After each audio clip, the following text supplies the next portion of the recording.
यीशु। जय यीशु। प्रभु का धन्यवाद हो इस समय के लिए। ख़ास तौर से हम इस वक्त प्रभु के वचन पर मनन करेंगे। ख़ास तौर से हमारी ये विनती है, विशेष रूप से जो दरबार की सेवा करते हैं, प्रभु के वचन की सेवा करते हैं, भजन गाते हैं, स्तुति करते हैं, कि जो हम बोलें उन शब्दों पर ध्यान दें। यानी भजन गाने वाले जब भजन गाते हैं तो क्या वो उनके जीवन में उतर रहा है? क्या उनका चाल चलन उस भजन के मुताबिक है? ये बात हमें नापने और तौलने की है। परमेश्वर का वचन हमें परखता है। हम वचन जब बोलते हैं तो सबसे पहले दोधारी तलवार है। वो केवल हमें, आपको नहीं, हमें भी छेदता है, दोनों तरफ छेदता है और दोनों तरफ की बातें खोल कर देख लेता है। प्रभु के वचन से हमें डरना और थरथराना और कांपना चाहिए। प्रभु का वचन बोलने से पहले हमें ये समझना चाहिए कि जो हम बता रहे हैं क्या वो मैं कर रहा हूं कि नहीं, या जो हम भजन गा रहे हैं क्या वो मेरे जीवन में उतर चुका है कि नहीं, या केवल मैं एक शो कर रहा हूं आपको दिखाने के लिए। शो से बचना चाहिए, हिपोक्रेसी से बचना चाहिए। भजन गाने से पहले घंटे 2 घंटे प्रार्थना करो। Spend your time in prayer before you come here to pray. जब आप भजन गाने आते हो तब भी प्रार्थना करके आओ यहाँ, और वचन सुनाने आते हो तब भी प्रार्थना करो। क्योंकि हमें 1 दिन नहीं, 2 दिन नहीं, 3 दिन नहीं, संडे सैटरडे के हम क्रिश्चियन नहीं हैं। हम केवल फ्राइडे सैटरडे को, सबत की शाम शुरू हुई है अभी, तो सबत के दिन के हम बिल्कुल फरिश्ते बन जाएंगे, और मंडे से लेके थर्सडे तक हम बिल्कुल जानवरों की तरह बिहेव करेंगे। ये जीवन, दोहरा जीवन मसीह लोगों का नहीं होना चाहिए। प्रभु चाहता है कि हम बिल्कुल जो प्रभु की संतानें हैं वो बने, दिखावा नहीं। दुनिया नहीं देख रही है, पवित्र आत्मा देख रहा है, और पवित्र आत्मा से कुछ भी छुपा नहीं है। होली स्पिरिट की अपनी लाइकिंग से डिसलाइकिंग भी हैं। वो आनंद से भी भरता है और क्रोध से भी भर जाता है। दोनों बातें हमने देखी उसकी। लेकिन परमेश्वर के क्रोध से बचाने वाला एक बिचवई है हमारे मध्य में, और इस बिचवई का नाम यीशु मसीह है। वो जिंदा है। हालेलुया। उस बिचवई का नाम यीशु मसीह है, और इस बिचवई ने अपना लहू हमारी खातिर बहाया था, ताकि हम उसके लहू के द्वारा शुद्ध और पवित्र किए जा सकें, और उस जीवते परमेश्वर के सामने परमेश्वर के बेटे और बेटियों के रूप में पेश किए जा सकें। यीशु दरबार कोई रिलीजियस गैदरिंग नहीं है। ये रिलीजियस गैदरिंग नहीं है। We do not believe in religions. ये पहली बात समझ लीजिए। भले लोग हमको कहें कि ये क्रिश्चियन दिखाई देते हैं, हो सकता है हम कोशिश कर रहे हैं क्रिश्चियन बनने की। क्रिश्चियन का अर्थ है यीशु मसीह के समान। हाउ मेनी पीपल आर, कैसे, कितने लोग हैं दुनिया में जिनका चरित्र यीशु के समान है, जिनकी बोली यीशु के समान है, जिनका प्रेम यीशु के समान है, जिनकी आत्मा यीशु के समान है। उसे मैं क्रिश्चियन कहूँगा। क्रिश्चियन कहना मेरे लिए बहुत मुश्किल है, अपने आप को बहुत मुश्किल है। उसी दिन कहूँगा जब प्रभु से मेरा आमना सामना होगा, क्योंकि वही है जो मेरा सब नाप तौल, हर चीज़, सोच विचार का, चाल चलन का, सोते वक्त, उठते वक्त, हमारे ख्यालों को, हमारे विचारों को तौलने वाला जीवित परमेश्वर है। वो हृदय और विचारों को परखता है। बड़े होशियार हो जाइए। अपने आप को क्रिश्चियन कहना बहुत मुश्किल बात है, बहुत कठिन बात है। सबसे मुश्किल दुनिया में कोई बात है तो अपने आप को क्रिश्चियन कहना बहुत कठिन बात है। सकरा है वो मार्ग जो स्वर्ग को जाता है, चौड़ा है वो मार्ग जो संसार और संसारिकता को लेकर अंत में उस नरक की आग में जा रहा है। चौड़ा है वो, आसान है वो मार्ग, लेकिन मसीह यीशु के पीछे चलना कठिन मार्ग है। इसलिए यीशु मसीह ने कहा, जो कोई मेरे पीछे आना चाहे वो अपना क्रूस उठाए और मेरे पीछे हो ले। क्रूस का मतलब क्या है? जो मसीह यीशु में है उन्होंने अपने शरीर को अपनी लालसाओं समेत क्रूस पर टांग दिया है। यानी they are dead to the world but alive for righteousness in Christ Jesus our Lord. वो संसार के लिए तो मर गए, क्रूस पर टंग गए, परंतु यीशु मसीह के लिए, उसकी धार्मिकता के लिए जीवित हैं। अब जो जीवन हमारा है वो मसीह की धार्मिकता को लेकर चल रहा है, अपनी धार्मिकता नहीं। हमारी धार्मिकता तो मैले चिथड़े के समान है, परंतु मसीह की धार्मिकता ही सच्ची धार्मिकता है। मसीह की ही पवित्रता है, मसीह की सच्चाई है, जिसे हमें अपने हृदय में, अपने मन में लेकर चलना है। समझ जाइए, बहुत समझने की बात है। बिना मसीह यीशु के कोई भी परमेश्वर के राज्य में प्रवेश नहीं करेगा।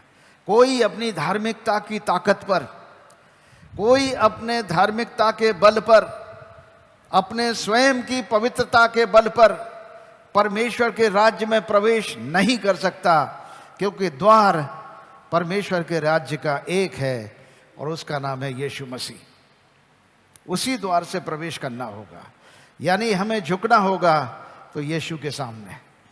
हालेलुया। हमें झुकना होगा तो यीशु के सामने, और यीशु से अपने गुनाहों का माफ़ी मांगनी होगी, यीशु के सामने पछतावा करना होगा, और यीशु के सामने कहना पड़ेगा, मैं अपने शरीर को जीवित, पवित्र और भावता हुआ बलिदान चढ़ाता हूँ। यही मेरी आत्मिक सेवा है। सबसे पहले उन लालसाओं को जो कि संसार में हैं हमारे ऊपर हावी न हो। मसीही लोगों के ऊपर संसार और संसारिकता की लालसाएं हावी नहीं हो सकती हैं, क्योंकि हम आत्मा के चलाए चलते हैं, हम आत्मा से चलते हैं, पवित्र आत्मा के द्वारा चलाए चलते हैं। तो जब आत्मा के द्वारा चलाए चलते हैं तो हम मसीह की चाल चलेंगे, मसीह की चाल चलेंगे। जैसे मसीह की चाल थी वैसे ही हमारी चाल भी होगी। जैसे मसीह प्रेम करता है, आज भी कर रहा है, वैसे ही हमें भी प्रेम करना है। तो मेरे प्रियो, आज हम प्रभु की ओर से, आप मसीही हो, घबराओ नहीं। दुनिया में कठिनाइयाँ आएंगी, बहुत बड़ी बड़ी कठिनाइयाँ आएंगी, तमाम तरीके की मुसीबतें आपको सामने आ सकती हैं, कोर्ट कचहरियाँ आ सकती हैं, झूठे मुकदमे हो सकते हैं आपके सामने। जैसे कि यीशु ने कहा था पहले ही कि लोग तुम्हें कचहरियों में सौंप देंगे हमारे वास्ते, लोग तुम्हारे ऊपर दोष लगाएंगे, लेकिन तुम याद रखना, मैं तुम्हारे साथ हूँ, मैं तुम्हारे साथ हूँ। यीशु कभी हमारे साथ छोड़ नहीं सकता। यशाया 41:10 में प्रभु का वचन कहता है, मत डर क्योंकि मैं तेरे साथ हूँ, इधर उधर मत ताक क्योंकि मैं तेरा परमेश्वर हूँ, मैं तुझे दृढ़ करूँगा, मैं तेरी सहायता करूँगा और अपने धर्म में दाहिने हाथ से तुझे संभाले रखूँगा। अरे जिसे यीशु संभालेगा उसे कौन गिराएगा? हालेलुया। विश्वास करो, हमारा गिरना और हमारा उठना यीशु के हाथों में है। तब तो हम जय पाएंगे संसार पर, तब तो हम जय पालेंगे संसार पर। और अगर संसार को देखकर रोते रहेंगे तो डिप्रेशन में चले जाएंगे। संसार के विरोध को देखते रहोगे, संसार की विरोधी एक्टिविटीज को, उनकी कामों को देखते रहोगे, उनके द्वारा दिए हुए दुख की तरफ ध्यान दोगे तो निश्चय डिप्रेशन में चले जाओगे।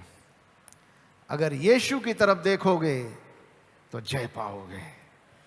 हमें यीशु जो जय का सोता है, जो आदि और अंत है, जो अल्फा और ओमेगा है, जो हमारे विश्वास का कर्ता है, हमें उससे अपनी आंखें दाहिने और बाएं नहीं करना है, उसी की तरफ देखना है, फोकस होकर प्रभु की तरफ देखना है।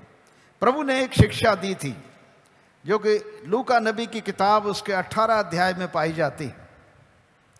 प्रार्थना के मुतालिक ये शिक्षा है, यानी प्रार्थना कैसे की जाए उसके बारे में प्रभु ने हमें शिक्षा दी। लिखा है, फिर उसने इसके विषय में कि नित्य प्रार्थना करना और हियाव न छोड़ना चाहिए, उसने ये दृष्टांत कहा। यानी हमें हियाव नहीं छोड़ना है, लगातार प्रार्थना करना है और फोकस प्रार्थना करना है। एक बार करते हैं ठीक है, अरे एक बार नहीं तो 3 बार, 2 बार शुरू कर दो, सुबह और शाम। जब सुबह और शाम नहीं तो 3 बार शुरू कर दो, सुबह दोपहर शाम। इंटेंसिफाई योर प्रेयर, और सख्ती के साथ प्रार्थना करो। जितनी इंटेंसिटी हमारी प्रार्थना की बढ़ेगी उतनी ही पावर बढ़ेगी और समस्या छोटी होती चली जाएगी। हालेलुया। समस्या छोटी होती चली जाएगी, पहाड़ टीले के समान हो जाएगा। हालेलुया। हाथी जैसी समस्या चींटी की तरह हो जाएगी, क्योंकि तुमने क्या किया, अपनी प्रार्थनाओं का बढ़ा दिया, नंबर बढ़ा दिया, समय बढ़ा दिया।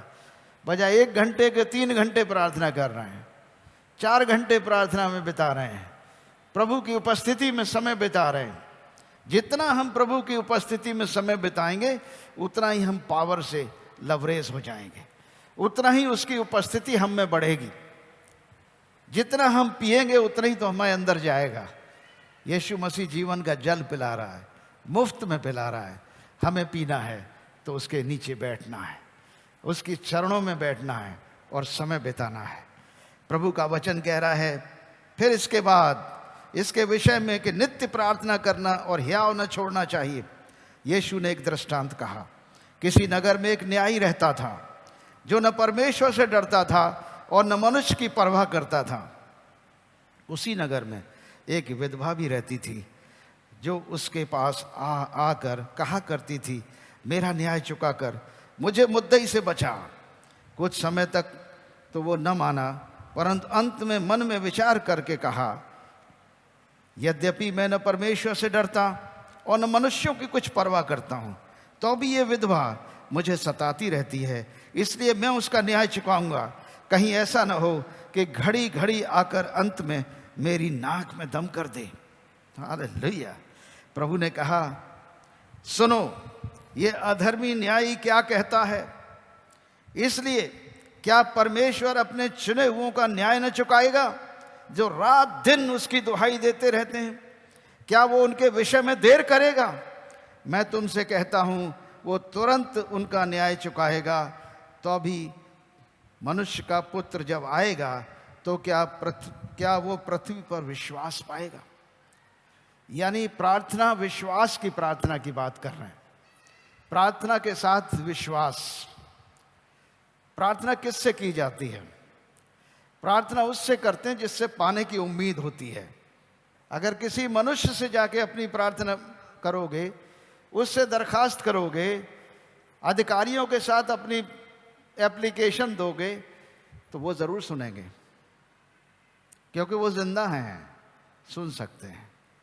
और जब परमेश्वर से प्रार्थना करोगे तो यीशु के नाम से करोगे, क्योंकि वो जिंदा है। दुनिया का 2000 साल का इतिहास यीशु मसीह के जी उठने की कहानी बता रहा है। पहले ही सेंचुरी के लोगों ने यीशु मसीह का क्रूस पर टंगना, मरना और गाड़ा जाना और तीसरे दिन मुर्दों में से जीना देखा था। और जी उठने के बाद 40 दिन तक प्रभु उनके बीच में रहे और जीवित स्वर्ग में उठाए गए। ये हकीकत है। और प्रार्थना करना उन्होंने सिखाया है कि जो कुछ तुम मेरे नाम से मांगोगे मैं उसे करूंगा, ताकि पुत्र के द्वारा पिता की महिमा हो। यीशु ने प्रार्थना करने की बात कही है। प्रार्थना करना हमें छोड़ना नहीं चाहिए, हियाव नहीं छोड़ना चाहिए। ये जानकर प्रार्थना करना है कि जो मैं प्रार्थना कर रहा हूं मेरा प्रभु सुन रहा है। आमीन। जब मैं प्रार्थना कर रहा हूं तो मुझे ये विश्वास करना होगा कि मेरा यीशु जिंदा है और वो मेरी सुन रहा है। उसके कान हैं, वो हाड़ मांस में है, हमारे समान हड्डी और गोश्त है उसके शरीर में। वो जिंदा है, वो जिंदा स्वर्ग पर बैठा है, पिता की दाहिनी ओर बैठा है, और वहां से उसने पेंटिकोस्त के दिन पवित्र आत्मा भेज दिया ताकि मनुष्य पवित्र आत्मा की सहायता से और जबरदस्त प्रार्थना कर सके। रोमियो के 8 अध्याय और उसके 26 पद में देखेंगे। रोमियो 8 अध्याय उसका 26 पद। रोमियो की किताब उसका 8 अध्याय और उसकी 26 पद। प्रभु का वचन कहता है, इसी रीति से आत्मा यानी पवित्र आत्मा हमारी दुर्बलता में सहायता करता है, क्योंकि हम नहीं जानते कि प्रार्थना किस रीति से करना चाहिए, परंतु आत्मा आप ही आहें भर भर कर जो बयान से बाहर है हमारे लिए विनती करता है। और मनों का जांचने वाला जानता है कि आत्मा की मनसा क्या है, क्योंकि वो पवित्र लोगों के लिए परमेश्वर की इच्छा के अनुसार विनती करता है। हालेलुया। मेरे प्रियो, जब भी हम 2 या 3 जन एक साथ यीशु के नाम में बैठते हैं, यीशु का वचन कहता है कि वो हमारे बीच में है। मत्ती रचित सुसमाचार उसके 18 अध्याय, मत्ती उसका 18 अध्याय और उसका 18 पद से प्रभु का वचन खास तौर से 19 पद में, फिर मैं तुमसे कहता हूं, यदि तुम में से 2 जन पृथ्वी पर किसी बात के लिए एक मन होकर मांगें तो वो मेरे पिता की ओर से जो स्वर्ग में उनके लिए हो जाएगी। क्योंकि जहां 2 या 3 जन मेरे नाम से इकट्ठा होते हैं वहां मैं उनके बीच में होता हूं। यीशु मसीह का वायदा है कि यीशु दरबार जैसी सभाएं, चाहे वो आपके घर पर लगें, चाहे वो चर्च में लगें, जहां कहीं 2 या 3 जन अपने घर में, चर्च में, कलीसिया में बैठकर यीशु के नाम से इकट्ठे होंगे, प्रार्थना करेंगे, प्रभु यीशु मसीह उनके बीच में होंगे। वो हमारी प्रार्थना सुनने के लिए हमारे मध्य में आ जाएंगे और हैं। आज इस घड़ी यीशु मसीह हमारे बीच में है। पहचानते हैं कि नहीं? जानते हैं कि नहीं यीशु हमारे बीच में है? हैं? यीशु है हमारे बीच में कि नहीं? क्योंकि वो बोला है इसलिए मैं विश्वास करता हूं। यीशु ने बोला है कि जहां 2 या 3 जन मेरे नाम से इकट्ठे होंगे मैं उनके बीच में होता हूं। वो हमारे मध्य में है। इसलिए प्रभु के इस वचन पर ध्यान दें। कभी भी घबराए नहीं, कभी भी डरो नहीं, हिम्मत रखो और प्रभु के विश्वास में बढ़ते रहो। यीशु मसीह के बहुत जबरदस्त वायदे हैं यूहन्ना के 14 अध्याय में और उसके 12 पद से 14 पद तक। मैं फिर एक वायदे का याद दिलाऊंगा। हर विश्वासी उस वायदे को क्लेम कर सकता है, उस वायदे पर खड़ा हो सकता है और यीशु मसीह अपना वायदा पूरा करने के लिए खरा उतरता है। हर बार मैंने परखा है, हर बार यीशु को मैंने परखा है, उसके वचन को परखा है और जब भी उसके वचन पर खड़ा हुआ हूं वो खरा उतरा है, हमेशा खरा उतरा है। यीशु ने कहा, मैं तुमसे सच सच कहता हूं कि जो मुझ पर विश्वास रखता है ये काम जो मैं करता हूं वो भी करेगा, वरन इनसे भी बड़े काम करेगा, क्योंकि मैं पिता के पास जाता हूं। आज यीशु मसीह कहाँ है? पिता के पास। और पवित्र आत्मा हमारे पास है। हालेलुया। पवित्र आत्मा हम में है, हमारे संग है। यीशु मसीह पिता के पास है। और जो कुछ तुम मेरे नाम से मांगोगे वही मैं करूंगा कि पुत्र के द्वारा पिता की महिमा हो। यानी यीशु के नाम से हम मांगेंगे पिता से, तो पिता अपने पुत्र, अपने पिता की महिमा के लिए उसे पूरा करेगा। हालेलुया। यदि तुम मुझसे मेरे नाम से कुछ मांगोगे तो मैं उसे करूंगा। इतना खुला वायदा है यीशु का। हमें इसको अपने हृदय में बैठा लेना चाहिए। बिल्कुल नर्वस नहीं होना चाहिए, बिल्कुल नहीं घबराना चाहिए। कुछ भी बड़ी से बड़ी आफतें आपके सामने हों, कभी मत घबराओ। कोई भी तूफान इतना बड़ा नहीं जितना बड़ा हमारे प्रभु का नाम है। कोई पहाड़ इतना ऊंचा नहीं जितना ऊंचा यीशु का नाम है। हालेलुया। कोई समुद्र इतना गहरा नहीं जितना गहरा यीशु का नाम है। यीशु के नाम से पहाड़ हिल जाएंगे, समुद्र खाली करके भाग खड़े होंगे। क्या हुआ था जब मिस्र देश से इजराइल की कौम 20 लाख लोग मूसा के लीडरशिप में, मूसा के अगुवाई में मिस्र देश से बाहर निकल रहे थे। पीछे फिरौन की सेना थी जो उन्हें मार डालने के लिए आ रही थी और सामने लाल समुद्र था। इजरायली घबरा गए, बुरी तरह से घबरा गए। यहोवा ने मूसा से कहा, मेरी दुहाई क्यों देता है? लाठी बढ़ा आगे समुद्र की तरफ, लाठी बढ़ा समुद्र की तरफ, वो 2 भाग हो जाएगा। और खुले मार्ग से, जैसे ये खुली सड़क दिख रही है इन 2 कुर्सियों के बीच में, खुले मार्ग से, सूखे मार्ग से तू निकल जाएगा। जैसे ही मूसा ने लाठी बढ़ाई है, समुद्र 2 भाग हो गया। और ये ऐतिहासिक घटना है, कोई मनगढ़ंत कहानी, काल्पनिक कहानी नहीं है। ये मूसा ने नहीं, हजारों लोगों ने देखा है। 20 लाख लोग निकले हैं भाई वहां से, एक गवाह नहीं है, 20 लाख लोग गवाह हैं। समुद्र के 2 भागों में बंटने के 20 लाख गवाह हैं। सोचिए, पूरी मिस्र देश की कौम गवाह है। उस समय के मिस्री लोग गवाह हैं जो आज भी आपको यही गवाही देंगे कि लाल समुद्र 2 भागों में बटा था। वहां के मिस्र के लोग, क्योंकि मिस्रियों ने वो कहानी वो घटना देखी थी। मिस्र की फौज ने घटना देखी थी, और जो बाहर रह गए थे उन्होंने देखी थी, और जो समुद्र में चले गए थे वो पूरी तरीके से नष्ट हो गए। इजरायली 20 लाख से ऊपर, पीछे मिस्र की फौज है, उनके घोड़े, उनके रथ हैं, तलवारबाज हैं, घोड़े हैं, पीछे आ रहे हैं, और ये बेचारे पैदल जा रहे हैं। परमेश्वर ने ऐसा किया, आग का खंबा पीछे हो गया और उसने मिस्री सेनाओं को इजरायली कौम से दूर कर दिया। और धीमे धीमे इजरायली उस समुद्र के अंदर से पैदल पैदल पार निकल गए। और जैसे ही पार निकल गए, मिस्र की सेना भी उसी समुद्र में घुस गई। वो भी पैदल पैदल उनके पीछे आने लगी। यहोवा ने मूसा से कहा, अपनी लाठी फिर समुद्र पर बढ़ा। जैसे ही समुद्र की वो लाठी मूसा ने बढ़ाई, पूरा पानी एक हो गया और पूरी की पूरी सेना डूब गई।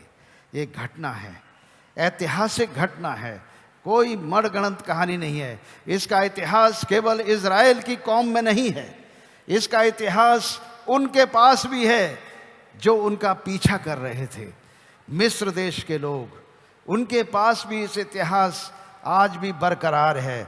आप देख सकते हो, पढ़ सकते हो, मिस्र देश में जा सकते हो, पता कर सकते हो, इजरायली कौम के पास जा सकते हो, मालूम कर सकते हो कि भाई मूसा तुम्हें निकाल कर लाया था कि नहीं। क्या वो मूसा का परमेश्वर सो गया है आज की तारीख में? नहीं, मूसा का परमेश्वर जीवित और जागृत है। इसीलिए हम यीशु दरबार से उस जीवते परमेश्वर का प्रचार कर रहे हैं, ताकि हम भी उस मूसा के समान करोड़ों लाखों लोगों को लेकर इस लाल समुद्र से पार करा के उस जीवन के उस उत्तम प्रदेश में ले चलें, उस स्वर्ग राज्य में ले चलें जिसे परमेश्वर ने हर विश्वासी के लिए बनाया है। हमारी एक ही लालसा है कि हम इस दुनिया के समुद्र को पार करके उस उत्तम देश में पहुंच सकें जो परमेश्वर ने हमारे लिए तैयार किया है, यानी ईश्वर प्रभु का राज्य, परमेश्वर का राज्य, स्वर्ग का राज्य जो पृथ्वी पर आएगा। उस राज्य में शामिल होने वाली बात है। मेरे प्रियो, हिम्मत रखो और लगातार प्रार्थना करते रहो, निरंतर प्रार्थना करते रहो। प्रे विदाउट सीजिंग, लगातार प्रार्थना करो।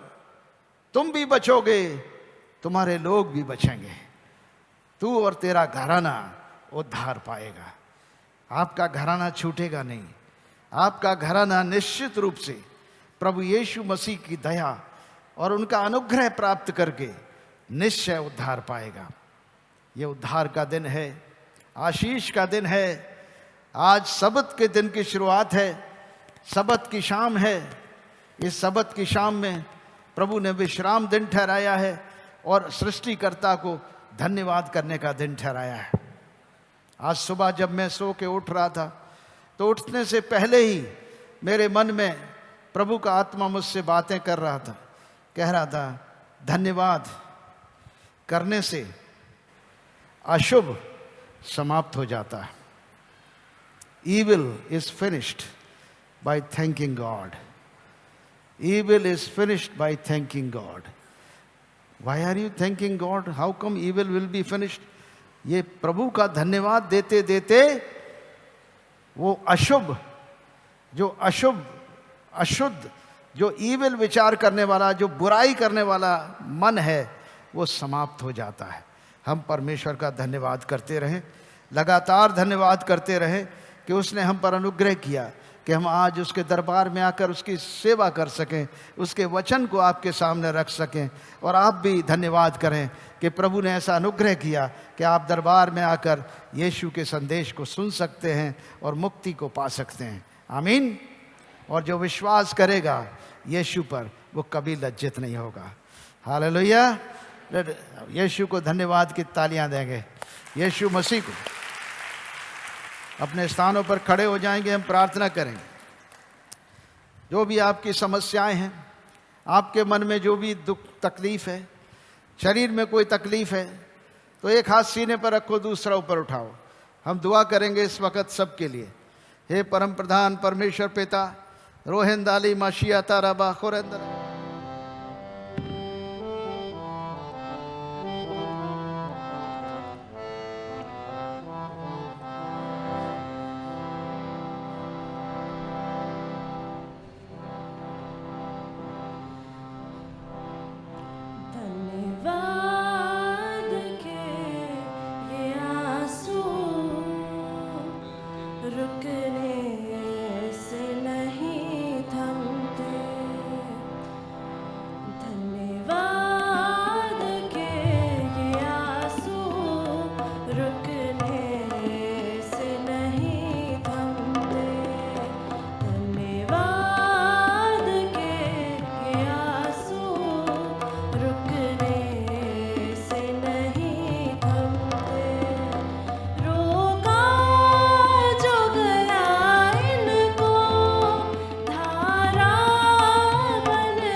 अब परम प्रधान परमेश्वर पिता, पुत्र, पवित्र आत्मा अपना हाथ बढ़ाकर तुम्हें छुए, तुम्हें आशीष दे, तुम्हारी रक्षा करे।